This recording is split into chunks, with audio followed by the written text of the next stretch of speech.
À la une ce soir, la CENI appelle les candidats au double scrutin au strict respect des consignes sécuritaires après l'incident mortel qui a coûté la vie au chauffeur d'un candidat à la députation dans la région du Sahel. Newton Ahmed Barry a rencontré les acteurs politiques hier soir. Une rencontre où il a fait le point sur le déploiement du matériel électoral. Où en sommes-nous à moins de 2 semaines des élections? Élément de réponse à suivre dans quelques instants. Campagne électorale et les clashs qui se poursuivent de plus belle quand Simon Compaoré dit Hakuna Matata pour dire que tout va bien au pays et dit Kombogo du CDP apporte la réplique en ces termes Kuna Shira comme pour dire que rien ne va. L'ancien président malien Amadou Toumani Touré dit ATT s'est éteint à l'âge de 72 ans en Turquie où il était en soins. Président du Mali de 2002 à 2012, il a été renversé par un coup d'État à quelques mois de la fin de son dernier mandat constitutionnel. Voilà pour les grandes articulations de cette édition. Bonsoir à toutes et à tous. Tout de suite, le chapitre en route pour Kosiam.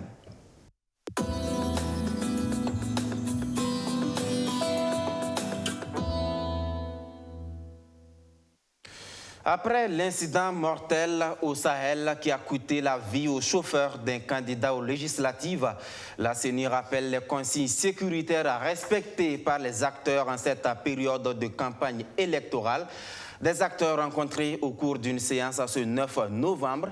La Commission électorale nationale indépendante a également fait le point sur le déploiement du matériel électoral. Voyons le point des échanges entre la CENI et les candidats à ce double scrutin avec Justin Amonto. À moins de 2 semaines des élections, la Commission électorale indépendante, CENI, renforce sa communication autour des consignes et dispositions à prendre par les acteurs politiques afin de poursuivre le processus électoral à terme et en sécurité. Le chauffeur d'un candidat aux législatives tué dans la région du Sahel entre Doré et Gorom le 8 novembre dernier est à déplorer selon la CENI. Nous sommes actuellement dans la campagne. Nous devrions déplorer l'incident d'hier qui a eu lieu entre Dori et Gorom. C'est l'occasion pour la CENI de vous rappeler les consignes que la commission sécurité vous avait données à la rencontre que vous avez eue avec eux ici même, dans cette salle, pour des éléments de prudence. La CENI a déjà commencé le déploiement de matériel lourd en tenant compte de toutes les régions du Burkina Faso. Nous avons commencé à déployer le matériel lourd, les isoloirs et les urnes. Nous avons commencé par les régions les plus éloignées et nous sommes aussi en train de tester les régions difficiles pour voir si éventuellement on peut y aller ou pas. Nous avons, à titre de rappel, y compris l'extérieur, 21 155 bureaux de vote. À l'extérieur, nous avons 68 bureaux de vote. Donc, si vous enlevez les 68 dans les 21 155, vous avez le nombre de bureaux à l'intérieur du pays. Nous sommes en train de choisir les membres des bureaux de vote et nous allons procéder à leur formation pour être prêts.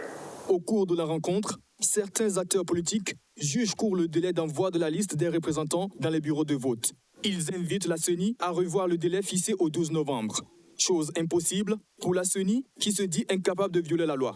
Ça, je vous le dis, ne comptez pas sur moi pour violer la loi. Si le législateur pense que ça ne devait pas pouvoir se faire, il n'avait qu'à ne pas l'inscrire. La CENI ne transige pas sur les dispositions de la loi. De nouveaux partis politiques estiment être en posture de concurrence déloyale face aux grands partis politiques disposant de gros moyens. J'estime qu'il n'y a pas à débattre. Il n'y a pas à débattre en ce sens que c'est la loi même. L'article 77 est clair là-dessus et on dit, c'est 10 jours avant les élections, chaque délégué doit posséder son récépissé pour lui permettre d'avoir accès au bureau de vote. En ce qui concerne la proclamation des résultats du vote, la CENI affirme que les résultats se feront commune par commune. La loi dit que la proclamation se fait commune par commune. Donc chaque fois que nous validons une commune, nous avons l'obligation de la publier par la voie des médias. La Commission électorale nationale indépendante prévoit proclamer les résultats par voie numérique. Cette année, certains détenus enregistrés avant leur détention ainsi que les déplacés pourront voter dans des bureaux de vote proches de leur lieu de résidence actuel. Les déplacés internes qui sont convoités par les partis politiques et des candidats à ces élections, des déplacés internes, mais aussi ceux qui sont victimes de stigmatisation dans le cadre de la lutte contre le terrorisme, a dit Kombego. Cette communauté qui se sent visée a exprimé son désarroi. Le candidat du Congrès pour la démocratie et le progrès est en meeting à Nouna, dans la boucle du Mohon, un meeting au cours duquel le candidat de l'ex-parti au pouvoir a encore tensé vertement ses adversaires du mouvement du peuple pour le progrès. Roméo Koïta, Benjamin Kwame. Après les hauts bassins, les cascades et le sud-ouest, Eddy Komboigo est dans la boucle du Mohon pour vendre son offre politique au Burkinabé. Ici, à Nouna, chef-lieu de la province de la Kossi, les populations ont répondu à l'appel avec, dans les mains, un chapelet de doléances à lui soumettre. Parmi les priorités, l'épineuse question des conflits interethniques et la stigmatisation des communautés. Sous les délits de faciès et de la lutte contre le terrorisme, cette communauté subit des brimades, des disparitions, des assassinats, et cela dans le silence le plus assourdissant des autorités du moment. Cette communauté n'aspire qu'à vivre dans la République. Elle n'aspire qu'à vivre dans la République. Et puis, il y a aussi la question des infrastructures routières. La province de la Kossi est l'une des plus enclavées du pays. Sur 10 communes, 6 se trouvent coupées de la commune de Nouna. Il s'agit de Barani, Dokui, Kombori et Sonon, et même de Doumbala. En plus d'être inaccessibles, les centres de santé sont insuffisants et mal équipés. Sur les questions des routes, le candidat du CDP et sa délégation en ont fait l'expérience pour avoir parcouru le trajet Bobo-Dioulasso-Solenzo dans les Banwa, où ils ont tenu un meeting un peu plus tôt dans la matinée de ce lundi 9 novembre avant de regagner Nouna. C'est un homme averti que Eddy Komboigo prend ses engagements. Une des régions qui a été délaissée, c'est bien la vôtre. Nous avons fait des kilomètres de routes non bulletinée. Nous savons qu'ici, vous l'avez si bien dit, il n'y a pas de route. Je prends l'engagement ce soir que si le CDP revient au pouvoir, la zone sera désenclavée. Le boulot retournera sur les zones et sur les zones de Dougou. On le fera. La région de la boucle du Mohon, considérée comme le grenier du pays, a été trop longtemps délaissée, regrette celui qui convoite le fauteuil présidentiel. Alors, lorsque Simon Compaoré est cassé du parti au pouvoir, dit qu'il n'a pas de problème dans une langue étrangère, Eddy Komboigo apporte la réplique. Simon Compaoré vient de dire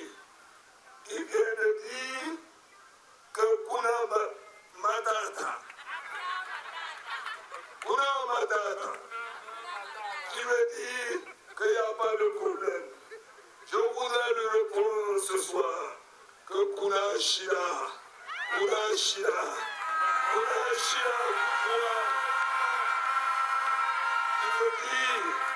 qu'il y a problème. Il y a un vrai problème. C'est bien eux qui gouvernent ce pays-là. Ils n'ont qu'à descendre. Débarrasser le plancher.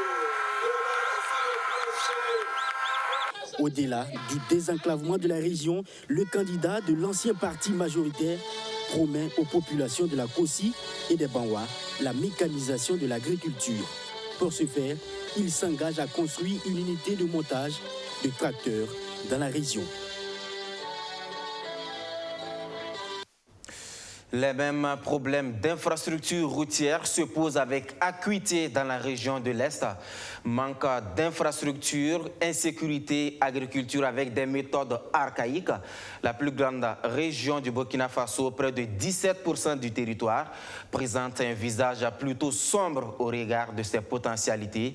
C'est Tahirou Barry qui le regrette à Fadane Gourma, le candidat du MCR, le Mouvement pour le changement et la renaissance, a promis un Burkina Faso de renouveau qui tiendra compte de la région de l'Est.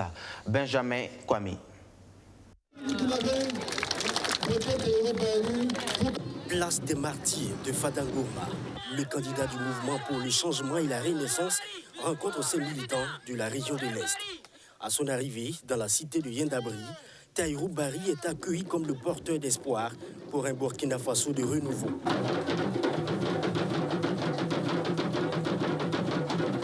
Un hommage est rendu à Sa Majesté Compien Deli, roi du Goulmou décédé l'année dernière. Et comme il fallait s'y attendre, dans son discours de mobilisation, un chapelet d'actes de mauvaise gouvernance du président du Faso sortant est égrené. Nous avons assez pleuré. Nous avons assez enduré l'incapacité de nos dirigeants à satisfaire nos attentes les plus fortes. Nous avons des routes qui dévorent tout type d'engin. Et en venant, il y a un engin qui a été mis KO sur la route.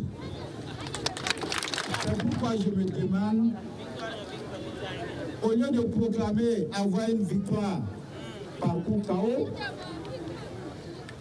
pourquoi vous n'avez pas été capable de mettre par KO toutes les difficultés que nous avons, le mal terroriste, le mal de la misère, le mal de la maladie, le mal du chômage. Vous avez été incapable de mettre ces mots KO et vous voulez un coup KO aux élections. Ça ne rien comprendre. Mauvaise gouvernance, mais aussi des promesses non tenues par le régime Kaboré, poursuit le candidat Tahirou Barry. On a vu ici des lancements de routes avec quelques traces de caterpillar et plus tard, les lanceurs disparaissent sans laisser de traces. Des promesses de tramway, on n'a rien vu. Et c'est des petites routes qui sont incapables d'être réhabilitées. Cette région mérite mieux que ce qu'elle connaît. Le tableau de la gouvernance est peint en noir. Pour le candidat à la magistrature suprême, il est temps de restaurer la dignité du peuple burkinabé et celui du Goulmou en particulier. À tour de rôle, des jeunes, des femmes et des vieux ont réaffirmé leur engagement à soutenir Tahirou Barry. Pour sa vision, une fois qu'au Siam, le candidat Tahirou Barry mise sur un programme révolutionnaire. Il est important pour nous d'ouvrir l'œil et le corps. Ne nous laissons pas berner par les biais de banque. Je vous demande de vous mettre debout pour dire non à la prise en otage de notre destinée, pour dire non à la souffrance, pour dire non à la misère, pour dire non au chômage. Je voudrais vous dire que nous avons un programme révolutionnaire de restauration de la paix, de la sécurité et du progrès partagé pour tous. Nous voulons faire de l'État un puissant outil de protection des droits, de promotion des valeurs et de sécurisation pour tous. Séance tenante, il est démontré aux partisans et sympathisants du MCR le processus de vote et du choix de Tahirou Barry dans les urnes. La campagne du MCR se poursuit dans les localités comme Sapouy et Koudougou. Il est le mentor de Tahirou Barry. Vous vous demandez certainement où est passé le professeur Laurent Bado du parent en cette période de campagne électorale. Eh bien, sachez que l'homme des déclarations fracassantes est sur le terrain pour battre campagne, bien sûr, au compte de la majorité présidentielle sortante. Le 8 novembre dernier, à Koudougou, le professeur Bado a procédé à l'installation des candidats aux législatives du parti dont il est le fondateur. Le parent, comme il fallait s'y attendre, le professeur de droit n'a pas changé ses méthodes. Mamounata Kabouri. Le temps est passé, mais l'homme l'homme est resté égal à lui-même. À Koudougou, dans le Boulkiemde, la conquête de l'électorat du Parti de la Renaissance nationale commence avec les vérités du professeur Laurent Bado, comme on le connaît depuis plus d'une dizaine d'années maintenant sur la scène politique. Moi, je suis venu vous dire que j'ai honte de mon pays. À Ouagadougou, il y a 88 partis qui se présentent aux élections législatives. À Koudougou, 56 partis. 88 partis pour faire quoi? 56 partis pour faire quoi? Même la présidente du parti, ils étaient 23. Maintenant, ils sont 13. Ces 13 ont quoi dans le crâne? Eh bien, depuis Koudougou, je lance un défi à tous les candidats à l'élection présidentielle et un défi à tous les chefs de parti. Moi, Laurent Bado, je veux rencontrer chacun d'eux, d'homme à homme, face à face, mano à mano, pour savoir qui de nous deux tuera l'autre intellectuellement.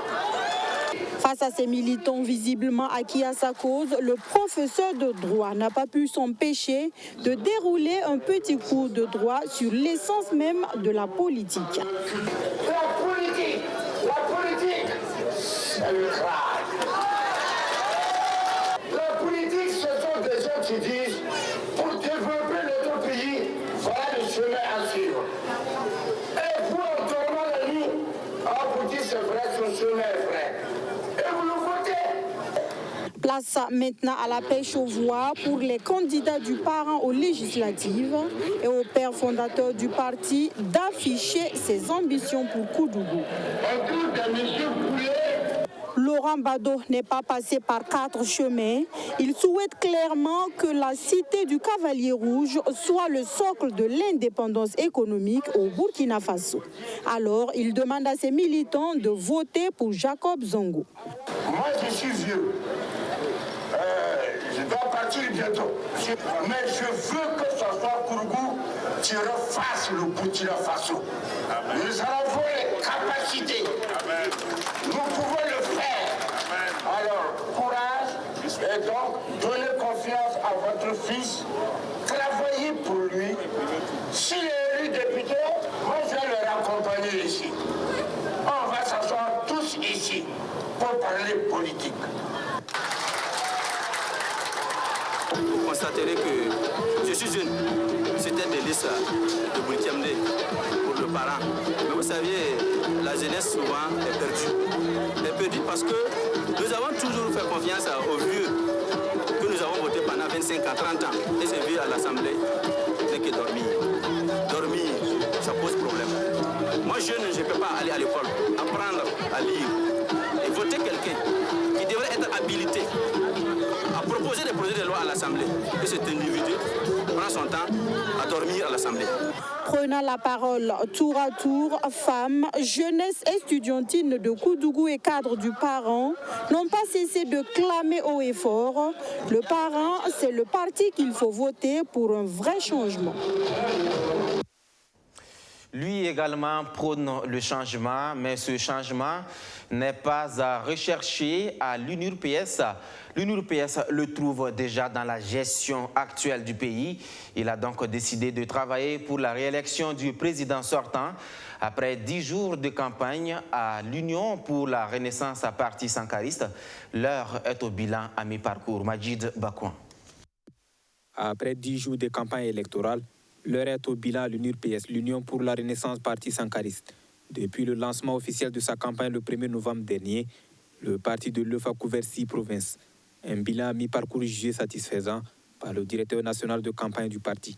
Le parti a créé la direction nationale de campagne qui, à ce jour, en termes de bilan à mi-parcours, a couvert 6 provinces que sont le Sanguier, le Nayala, le Passoré, le Kadioro, la Sicile et le Gourma, depuis le meeting de lancement qui a eu lieu le 1er novembre 2020 à Rio. Pour compter du 12 novembre, nous Nous allons donc couvrir le reste du pays selon la programmation qui sera arrêtée par la DNC.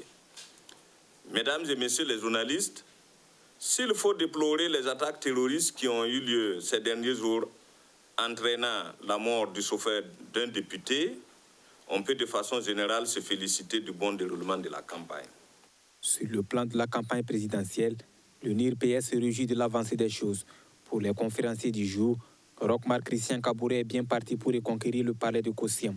Le constat que l'on peut faire est qu'au niveau de la présidentielle, le candidat Roch-Marc Christian Kaboré a pris beaucoup d'avance sur ses adversaires, tant par le contenu de son discours, qui défend un projet de société, que la grande mobilisation des populations qui adhèrent de plus en plus au réalisme et à la tempérance politique de Roch-Marc Christian Kaboré. Alido Sanfo et ses camarades affichent l'ambition de s'offrir un groupe parlementaire propre au parti à cette 8e législature. La campagne dans son ensemble se tient dans un climat apaisé, se satisfait les conférenciers. Cependant, le NIR-PS déplore quelques propos outrageux de certains candidats et les appelle à une modération des discours politiques. En plus de la réélection de Roch-Marc Christian Kaboré, le MPP espère rafler 75 députés à l'Assemblée nationale au soir du 22 novembre prochain. Le meilleur score en province pour atteindre ce résultat, c'est dans le Ganzourgou que le mouvement du peuple pour le progrès veut le réaliser. Et c'est ce que le parti a tenté de démontrer ce week-end à Moctedo. Abdou Aziz Sari. Le Ganzourgou est en mouvement avec le MPP. À Moctedo, on est prêt à confier à nouveau les rênes du Burkina Faso à Roch-Marc Christian Kaboré, celui-là même qu'il considère comme un bâtisseur. Mais pour le directeur provincial de campagne, l'enjeu des scrutins présidentiels et législatifs est le taux de participation. Il invite alors les Oranges à voter massivement. Nous avons constaté que, comme en 2015, et même mieux qu'en 2015, la mobilisation de nos camarades dans la province du Ganzourgou est totale. Nous en sommes fiers et nous vous donnons rendez-vous le 22 novembre 2020 pour qu'ensemble nous puissions savourer une victoire qui est une victoire tout à fait logique, qui est une victoire du peuple, qui est une victoire qui consacre un nouveau contrat social entre le président Roch-Marc Christian Kaboré et le peuple burkinabé, un contrat social qui va mettre l'accent sur l'emploi des jeunes, sur la décentralisation et sur les 10 grands chantiers que le président du Faso lui-même a décliné à Bobo le 5 novembre dernier. Natif du Ganzourgou, Eri Bougouma rassure les siens. Lutte et l'insécurité, le Burkina Faso serait déjà à un stade plus avancé en matière de développement. Néanmoins, ce qu'a déjà réalisé Roch-Marc Christian Kaboré en 5 ans est à saluer.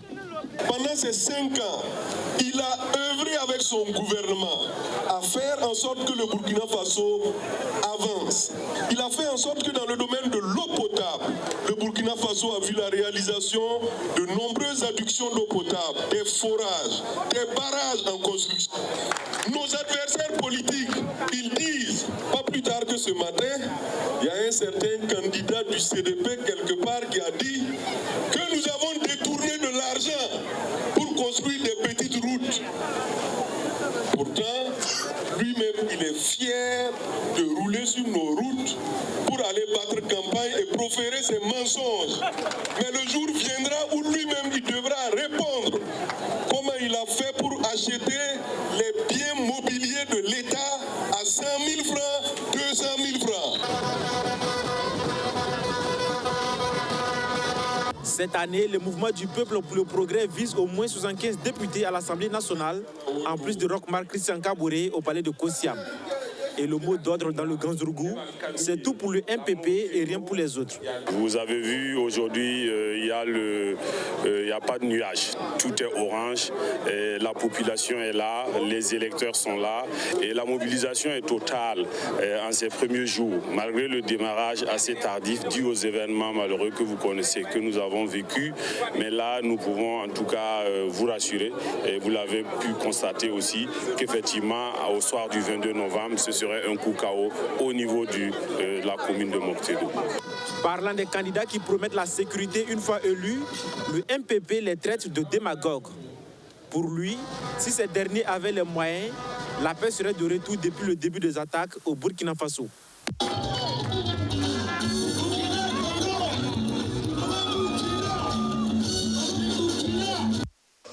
Des plateaux de journal télévisé et autres activités de journalisme, il se trouve aujourd'hui dans l'arène politique. Il veut même briguer la magistrature suprême. Kiemdoro Do Pascal Sessouma, c'est l'autre candidat que nous présentons ce soir. Le candidat de Vision Burkina à cette présidentielle se veut pacifiste. Une de ses propositions qui a fait couler beaucoup d'encre et de salive, c'est justement la suppression de l'armée s'il est élu. Allons à la découverte de notre confrère qui veut aller à Kosiam avec Rémi Lambert-Nébier. Nous vous invitons à suivre la première édition du Journal du Soir présenté par Do Pascal Sessouma. Mesdames, Messieurs, bonsoir. Le président du Faso a quitté Ouagadougou ce matin à destination de Khartoum. Dans la capitale soudanaise, le président en exercice de l'OUA... Du journalisme à la politique, il n'y a eu qu'un pas à franchir pour Do Pascal Sessouma. Titulaire d'une maîtrise en communication de l'Université du Québec à Montréal, ancien journaliste présentateur de la télévision nationale du Burkina entre 1981 et 1984, puis de 1997 à 2001. Journaliste grand reporter à Télé-Québec entre 1989 et 1996, sa vision du Burkina est essentiellement bâtie sur des expériences accumulées lors de ses voyages journalistiques en Afrique, en Asie, en Amérique du Nord, du Sud et centrale, notamment au Costa Rica, d'où il a été séduit par la politique de développement de ce pays, aux ressources naturelles limitées. Il était cependant méconnu de la scène politique jusqu'en janvier 2020, date de création de son parti Vision Burkina, parti pacifiste. Un parti résolument engagé dans la recherche de la paix, comme nous l'avons créé. Ah bon, les autres partis ne sont pas pacifistes? Ils parlent de paix. Est-ce que c'est leur idéologie principale? Parce que si vous êtes social-démocrate ou libéral et que vous voulez faire le pacifisme devient accessoire. Mais nous, c'est notre credo à nous. Nous nous disons que c'est d'abord la paix. C'est ça notre leitmotiv. C'est ça notre âme, le pacifisme. Lors de sa rentrée politique en juin 2020, son programme de gouvernance va faire large écho, suscitant diverses interprétations sur sa pertinence. Mais pour le candidat, il est bien original et pragmatique. Faisant de la recherche de la paix son leitmotiv, Do Pascal Sessouma et son parti proposent une démilitarisation du pays après des consultations référendaires. C'est parce que j'ai vu ailleurs que ça a fonctionné. Ce que je vais proposer au Burkinabé. Si vous êtes un pays riche, que vous pensez protéger votre richesse, oui, vous pouvez avoir une armée. Mais quand on est pauvre, que même l'eau là manque même pour les populations, l'eau qui est l'élément vital, il n'y en a même pas. Vous allez prendre 200 milliards pour de l'armée, pour des militaires matériels de guerre, alors que ça peut servir à autre chose comme l'eau, la santé, l'éducation. La suppression du poste de Premier ministre, la rotation géographique du pouvoir, ainsi que la rotation de capital dans les différents chefs-lieux de région font partie de son plan de gouvernance. Sur la situation sécuritaire qui prévaut, Do Pascal Sessouma préconise la négociation. Jeudi, on a fait la paix avec tous nos voisins. Donc il n'y a pas de risque d'attaque contre un voisin. Ceux qui nous attaquent là, c'est des groupes. Je ne dirais même pas djihadistes, c'est des terroristes. Eux là, ce ne sont que des exécutants. Il nous faut identifier les commanditaires. Si nous les connaissons, on va discuter. Qu'est-ce que vous voulez? Comment se fait-il qu'avant le président Roch Marc Christian Kaboré, on n'était pas attaqué? Quelqu'un, donc, avait discuté avec eux. Convaincu que le sous-développement du Burkina est dû à un mauvais choix des secteurs prioritaires à l'investissement, il s'engage à satisfaire les besoins fondamentaux des populations, à savoir l'eau, la santé et l'éducation. À 63 ans, Do Pascal Sessouma brigue pour la première fois la magistrature suprême et compte à sa manière enrichir le débat démocratique. Et je vous le dis, c'est bon pour la démocratie qu'il y ait de nouvelles idées qui puissent s'exprimer sur la place publique.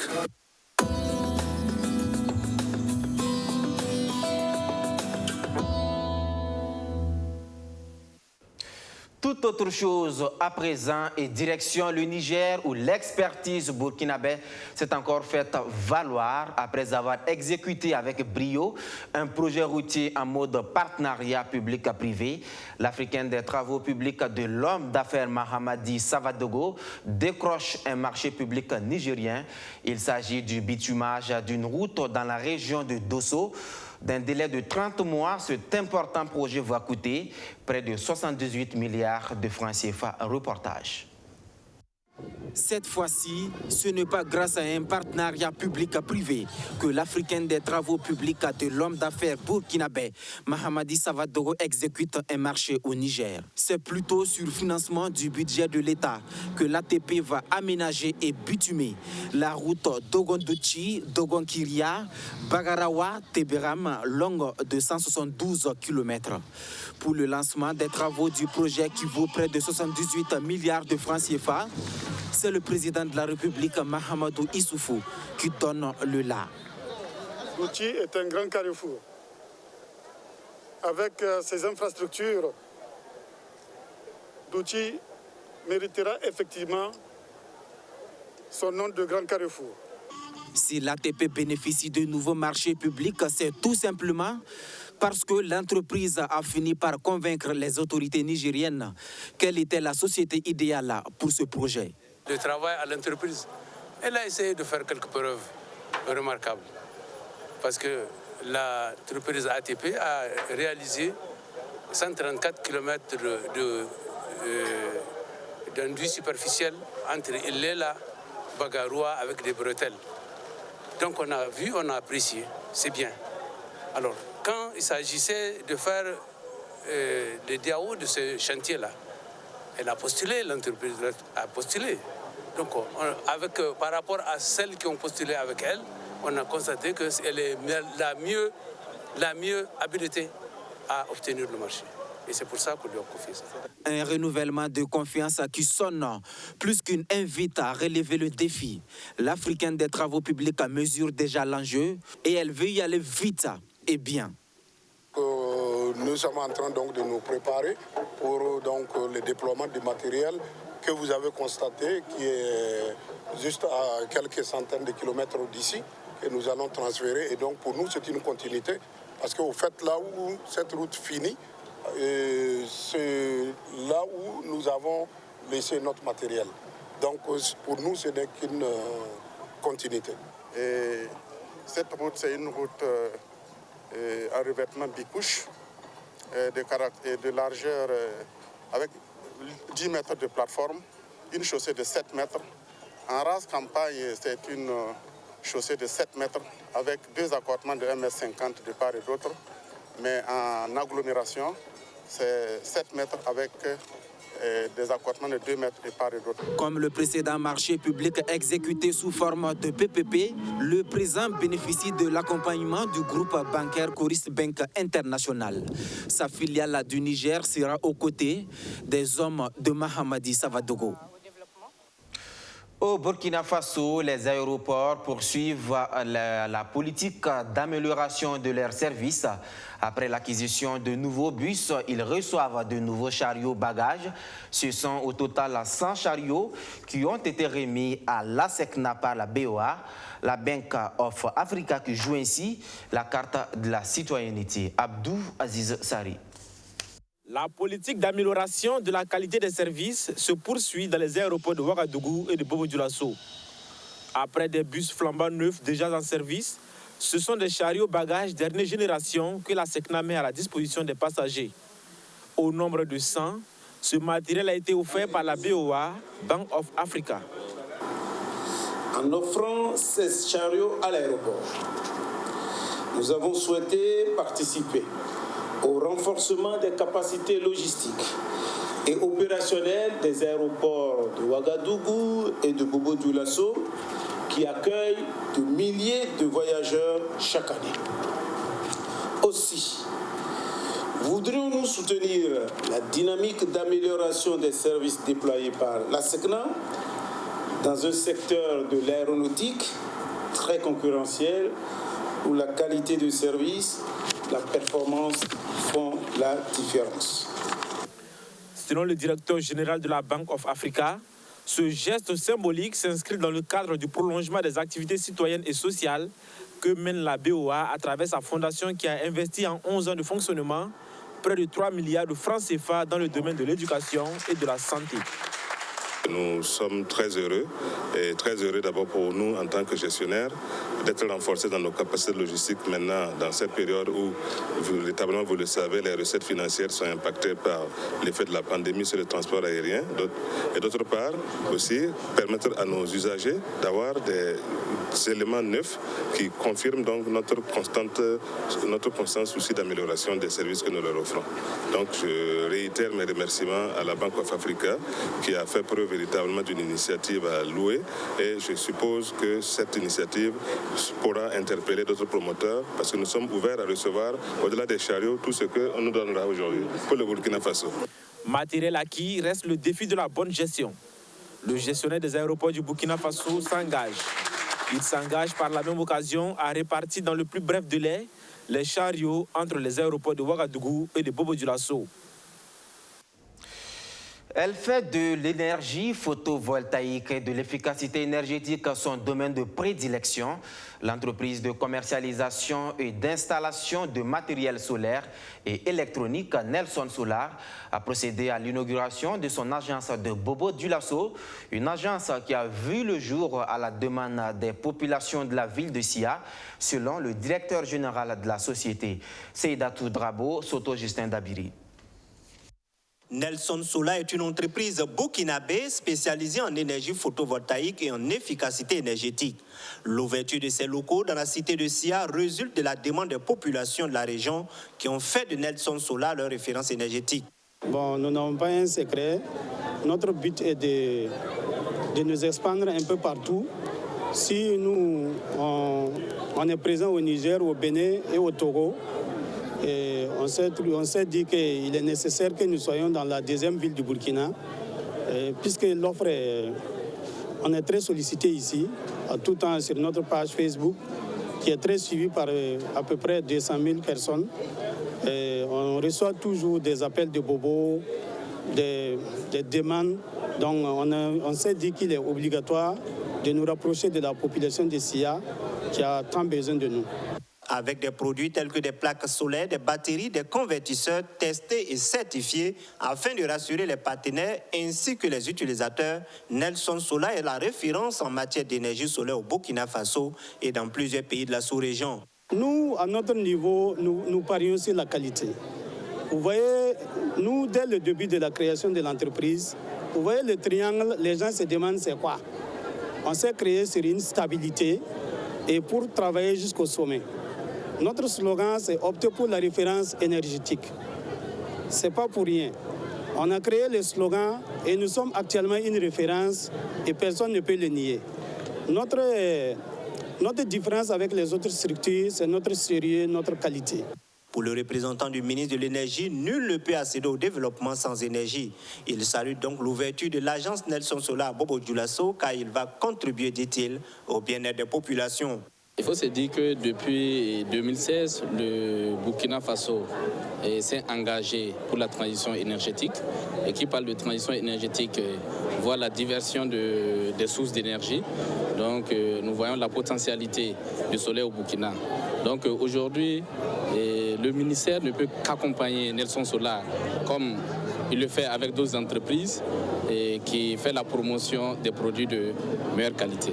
Jean-Noël Kaboré, le directeur général de Nelson Solar, de par son expertise dans le domaine de l'énergie renouvelable, a reçu plusieurs prix nationaux et internationaux, dont le dernier prix est celui du meilleur artisan en énergie renouvelable à Kigali au Rwanda. Avant de nous quitter, l'actualité africaine qui nous conduit au Mali, où la nation pleure la disparition d'Amadou Toumani Touré, l'ancien président du Mali renversé en 2012 à quelques mois de la fin de son deuxième mandat, est décédé l'année dernière d'une crise cardiaque alors qu'il était en soins en Turquie. Amadou Toumani Touré n'est plus. L'ancien président malien est décédé dans la nuit de lundi à mardi dans un hôpital de Turquie où il avait été transféré pour des raisons sanitaires. Âgé de 72 ans, l'ancien chef d'État avait récemment subi une opération du cœur à l'hôpital de Luxembourg de Bamako. Que des efforts restent à faire. Surnommé ATT, Amadou Toumani Touré était associé à la transition démocratique du Mali du début des années 90. Militaire devenu président en 2002, il avait été renversé en mars 2012 pour l'incapacité de son gouvernement à arrêter l'offensive de rebelles Touaregs dans le nord du pays et un afflux de djihadistes en provenance de pays voisins. Voilà qui met fin à ce journal. Merci à tous de votre fidélité. À vous qui nous faites confiance depuis Kombisiri dans le Bazega. Soyez en remerciés. À demain pour d'autres actualités.